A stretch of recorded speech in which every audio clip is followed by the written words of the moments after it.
We have 4 different cases of all hunting decoys here at the gallery. And the first one that we enter into is the period 1916 to 1932. These are approximate dates. Some of these dates would be had by conjecture, if you would, because styles overlapped.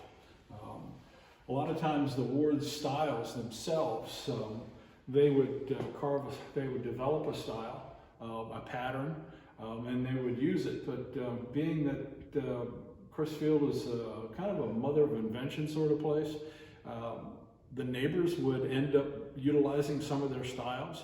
So they would be changing their patterns constantly. Sometimes 2, 3, 4 times a year they would change their patterns so that they would stay ahead of people that were carving after them. Plus the fact of they were driven to make birds. One of the earliest birds that we have in here is a scalp from 1918. It's dated that. It's probably even earlier than that one, that date itself, because it is rather crude. It's a really huge bill, but it does follow the Crisfield style, the narrow pinched chest and the real wide hips to make it float on the water of the choppy Tanger sound. One in here that really flips, there's a lot of them in here that really flip my switch. We have some repaints in here. There's a canvas back that's been repainted. We have a golden eye that's been repainted. We have another scalp, a humpback fat jaw scalp that's been repainted. But it gives the approximate colors that they were done at the time. But unfortunately, we've lost their pure essence of their paint at that time period. But we still have the form, and the form is a big one. Above that bird, there is a 1930 dated black duck. That 1930 style has actually been construed as the 1936 style, depending on which bird that comes forward. The one that's different about this is the big broad tail on it. It doesn't have a thinner tail, and the painting on it is very, very nice on that bird. That could be anywhere from 1930s through 1938, if you would, depending on who authenticated it. It also has a hole in the nostril area, and I think this is something that people don't get to see very often, but that's put in with an ice pick. They would heat an ice pick and they would burn it all the way through, because when you look at a puddle duck, you can see daylight on the other side of that nostril. And the painting on that is just phenomenal. It's a little dot paint that they used to use. So it is very pretty bird. To have that time, from that time period, to have that paint last that long. I mean, we're talking, 90 years later and the paint's still there. But, you run into pintails like this one over here, dated as a 1921. There's a 100-year-old bird. And it's still got original paint on it. And you can see the stippling. The stippling itself was done over white lead. White lead paint was painted on it, and then they took a big sash brush and mashed it so that you would get peaks and valleys, and then paint on top of it, with the idea of rubbing the paint after it dried and showing the white spots coming through. It was a way of doing vermiculation, but what they were really doing was working at light refraction, something that would not be real bright when a shiny day would hit it, that it would shine. They were really cognizant of the fact that birds shy away from real bright, shiny things.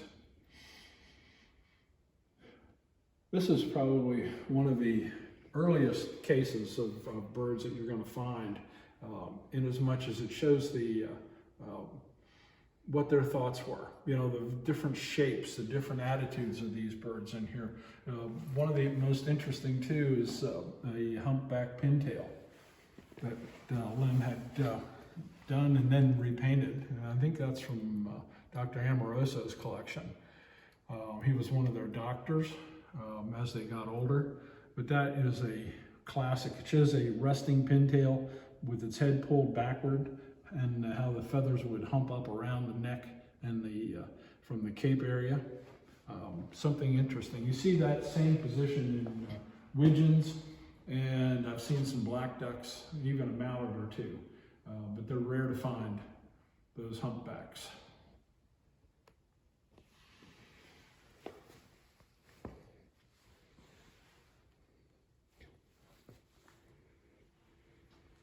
You want to move into the next case that we have is 1932 through 1945. This is a lot of birds in here that are both cedar, white pine, and some of them are into balsa. And the balsa came around after World War II when the balsa life rafts were decommissioned by the U.S. government. We have a long-tailed duck in here. This one, as a matter of fact, it was so unique that I took it for a class that I taught at Ocean City a couple of years ago, where we do Ward Brothers style birds, and we took that and adapted it to our class, and one of my favorites. I really love that long-tailed duck pattern. It's a beautiful bird, and it shows a lot of ingenuity and creativity.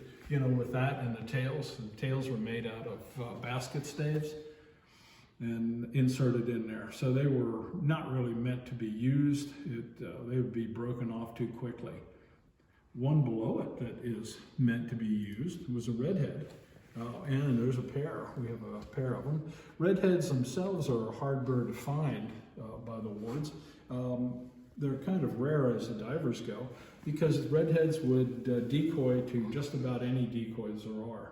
If you had canvasback or you had scaup or bluebill decoys out, you could decoy redheads. But they made a number of them that they could hunt with. These are balsa. It goes back to the fact that the wards were using balsa before World War II actually came along. They would get it out of New York State. As a matter of fact, in my collection, I have a scaup hen that was done out of balsa that's 1940 rather, and it's from the Kavanaugh rig. Kavanaughs were a Ford Motor Company dealership here in Salisbury, and I have a couple of birds from that rig, both Ward Brothers and wildfowler decoys too that they utilized. Most of those birds were hunted on the Nanacoke, whereas a lot of these were actually used right here. One of the classics is this scaup, 1936 style. It is a white cedar, and it's got the white lead paint on top of it that you can see. It's all bespeckled, if you would, where they paint it on and let it set and then let it tack up a bit, because white lead takes forever to dry. Then they come back in with a brush and mash it fine.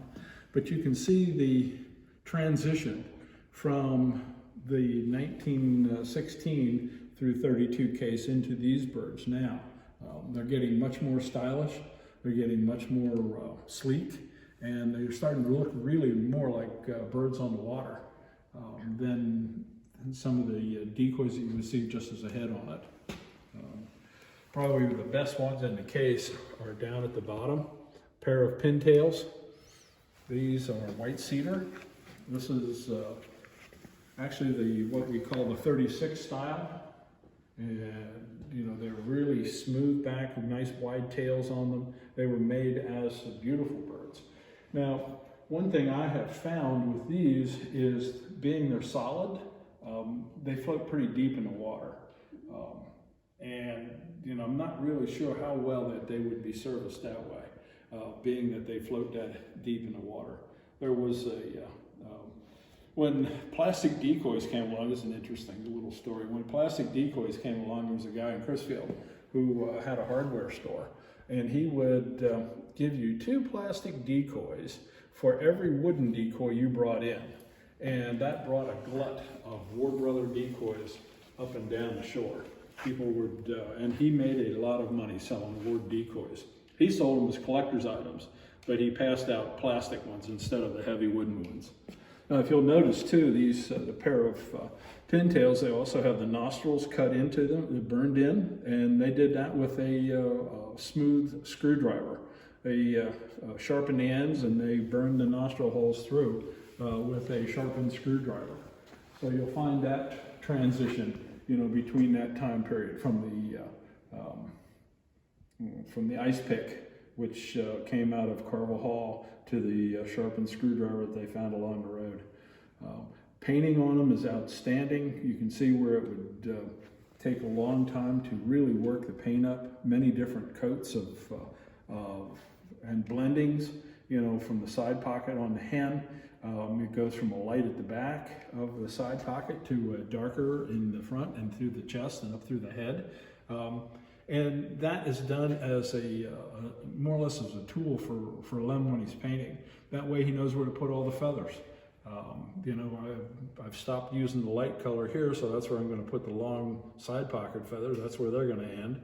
And then behind that, then the rump and lower tail coverts will go in. Same thing with the pintail Drake. He has the black blended into the tawny at on the rump on the side there, and then the side pockets just blend in down below. We don't need to put any vermiculation on it because we put the tertials on. Well, it runs into a number of different ideas. Then when you come up the road again from the 45s through the 50s, and actually it says 1945 through 1950, we're actually dealing into the 60s and the 70s in this case. Most of these birds were all balsa, with the exception, there's a few in here that are not. The first pair that you have is a pair of pintails, and those are balsa, and they were meant as gunning decoys, plain and simple. The paint has been simplified, the carving has been simplified. The carving on the body has to be simplified because balsa will not take any type of real detail. It will crack, and when it cracks, when the original seam that you put on it, the original coat of paint to seal it, cracks and water gets behind it, and it starts to eat the balsa out and ruins it from the inside out. So that's one thing bad about balsa. That, and it's very, very soft, that if it falls and bumps into something, it'll leave a ding. And it's just it's a tough medium to work with. I have worked with balsa for a number of years, and the more I'm around working with balsa, the more I like my dog. So it's just not as much fun to work with. But when they did get creative and they really wanted to do things, they made them out of cedar or white pine. We have a pair of red-breasted mergansers, and those are cedar. And it tells. You can see that they put a little bit more work on them, and the painting on them is phenomenal. They are a bird that really we don't have around the Chesapeake that much.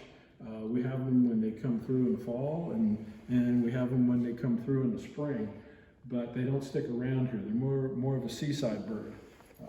We have hooded mergansers, so people around here call them pond snails, and they call red-breasted pheasants down home. And we do have, and I'll throw you one more, the common merganser. We see those once in a while in the Pocomoke River, and people call them wadgets. So it's always fun dealing with colloquial names, which I get a big kick out of.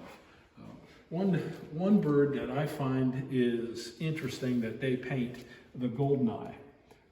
Every time I see a goldeneye, it's painted differently. The scapulars, those long stringy feathers on the back, that you can see that one, as that one has, those are painted rather simply. It was a black line, and then the little black stringers coming off of it. And then the side pocket line is lined out, both top and bottom, with little feather edges. Every goldeneye that I have dealt with, it's pretty much a different paint job. Sometimes they're putting on the secondary, sometimes they're putting on shoulder coverts. It all depends on how they felt about painting at the time.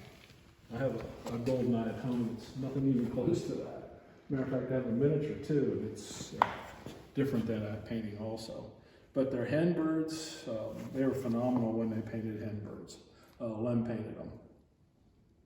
One little trick too is you can find out who pretty much carved a bird. Now, Steve did most all of the carving on all the decoys. Start with a hatchet. He would take a hatchet and he would rough in the heads with that hatchet, and then finish them with a knife. He would also take a hatchet and he would carve the bodies with both balsa and with pine and cedar.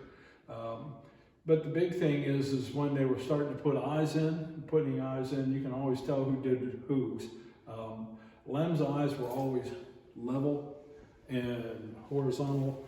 They were just, he tried to line them up as best he could. Steve thought, well, I'm going to put the eyes in, and all the eyes would be, they wouldn't be lined up, they'd be back and front, they'd be too high, they'd be too low, with the idea of, well, you know, if a duck gets close enough, he should be in the boat rather than flying around. So, but it's amazing to see these birds. Actually takes them out of context when they're in a case like this. You really would like to see them out in the sunlight and see how pretty they are. And they are that, because they took a lot of effort in repainting and painting. Interesting on that widgeon too is you can see the chest on it. There's the lines on it that weren't sanded. It was a cut mark on the bandsaw, and it was just left there because we were making gunny decoys. We weren't worried that much about finishing everything. But if you look at the top, right where the wings meet, we put a dimple in there to show that the back feathers were showing. The upper tail coverts were showing, which is unusual, especially in balsa. It lends me to think that that bird might have had a bad spot, so we created a contingency that we could use that with. So there we go. You'll run into a lot of these birds, and some of the newer ones up through the 60s and through the 70s will be the same patterns that you're seeing in these cases, but they'll be made for the market. They'd be made as collector's items, not to hunt with anymore, but they were birds that were meant to be sold and put on the shelf, plain and simple. From this end, we end up going into some of their decorative birds, which to me they are one of the godfathers of making decorative birds, and they started very early.